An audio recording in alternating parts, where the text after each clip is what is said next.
Okay, so you're listening to us right now. You're understanding everything we're saying. Yeah. Maybe you can even read articles and books in English, no problem. Uh-huh. But then when you need to actually speak, Oh, yeah.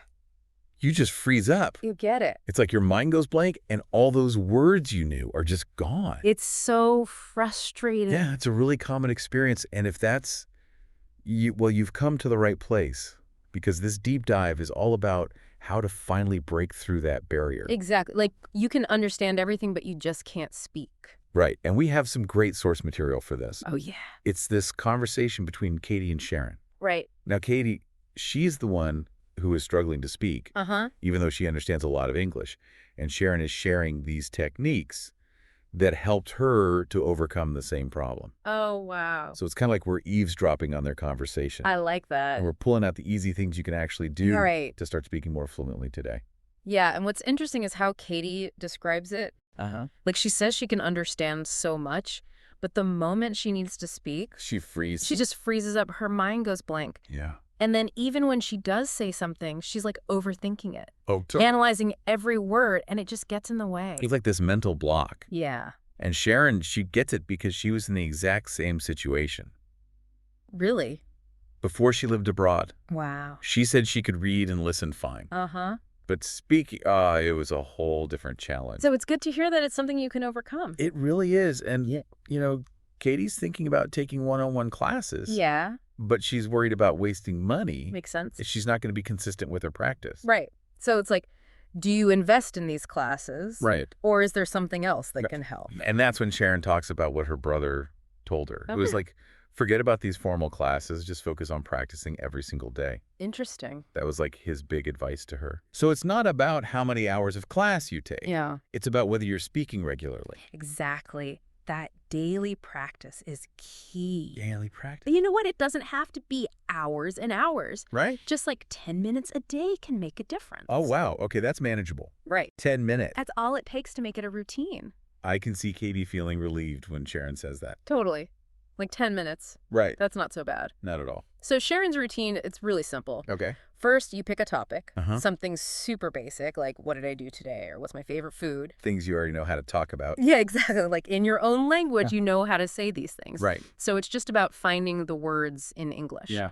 The second step is to listen to a short conversation or a podcast, Interesting. just to kind of get used to how native speakers sound. So listen first, then speak. Yeah, exactly. You get familiar with the rhythm and the flow. I like that. And then the third step is you repeat after the native speakers, and then you try speaking about your topic yourself, Okay. and you record yourself. I see. So you can hear yourself. Right. And even though it might feel awkward at first, Oh, I bet. it helps you hear what you need to work on. And that's how you improve. Exactly. But then Katie says, well, what if I don't have anyone to practice with? Right. And Sharon says, just talk to yourself.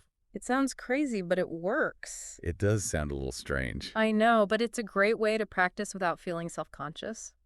So you can describe your surroundings. Uh-huh. Like I'm making coffee, the water is boiling. Oh, yeah. The smell is amazing. So it's like turning daily life into practice. Exactly. Or you can just talk about your thoughts or tell yourself a story.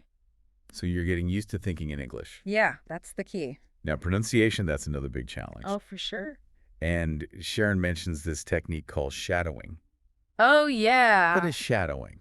So it's basically listening to a native speaker and then repeating what they say right after them. Right after them. Like almost at the same time. Oh, wow. Like you're their shadow. I see. And it helps you train your mouth muscles Oh, interesting. and your ears to get used to the sounds. So you're basically mimicking. Exactly. You're mimicking how they pronounce the words. How do you do it? So you pick a short audio clip, like from a podcast or a movie. Right.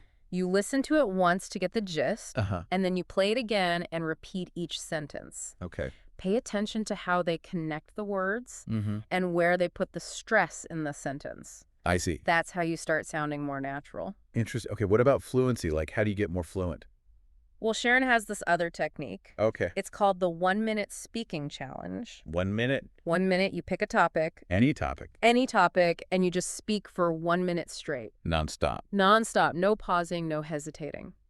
Wow, that sounds tough. It is, but it really helps. So what happens if you don't know the word? You paraphrase. You just keep talking. You find another way to say it. Even if it's not perfect, Even if it's not perfect, the point is to keep going. So you're training your brain to think faster in English. Exactly. Wow, okay, I like that. Now, I also noticed that Sharon suggests describing pictures. Oh, yeah, that's a fun one. Yeah, what's that about?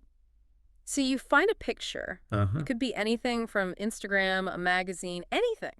Even a picture in the room. Exactly. And you look at it for like 2 minutes. Really? Yeah, really study it. Okay. And then you describe it in as much detail as possible. Interesting. And that helps with... Vocabulary fluency, being creative. So it's like a more fun way to practice. Exactly. Okay, then Katie brings up a good point, which is, how do you get confident? Yeah. Like when you're talking to other people. Real conversations. Right. Yeah.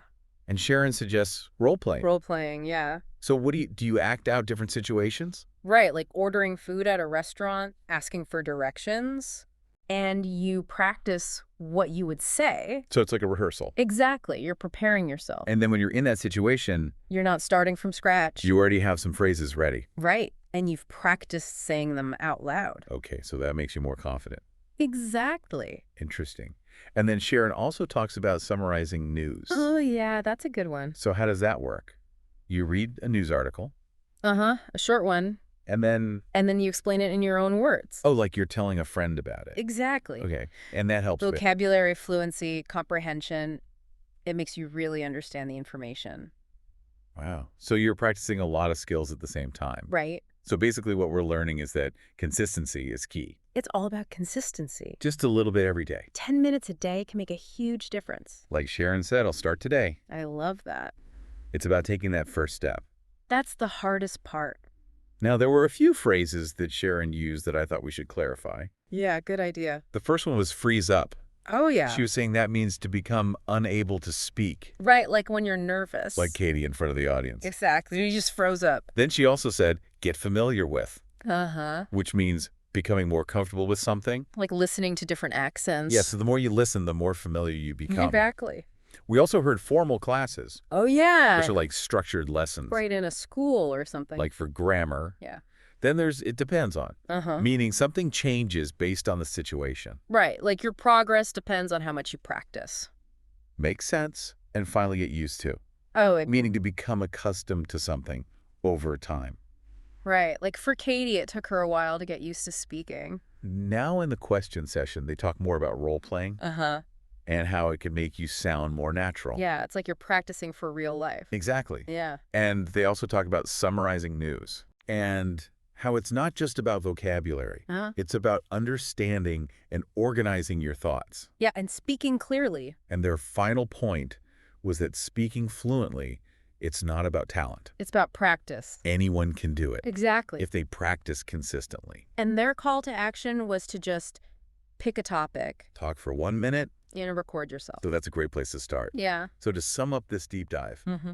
improving your speaking doesn't have to be overwhelming. Not at all. It's just about those small daily actions. Those small steps. And Sharon gave us so many practical techniques I know, right? that anyone can use. Even if you're busy, you Yeah. can find 10 minutes. So now that you've heard all these techniques, Mm-hmm. think about which one resonates with you. Yeah. Which one are you going to try today? Maybe it's the 1-minute challenge. That's a good one. Or maybe it's talking to yourself. Whatever feels right for you. And think about why you might have hesitated to try these things before. Yeah. Sometimes the simplest things. Are the most effective. It's true. Thanks for joining us for this deep dive. See ya. See ya.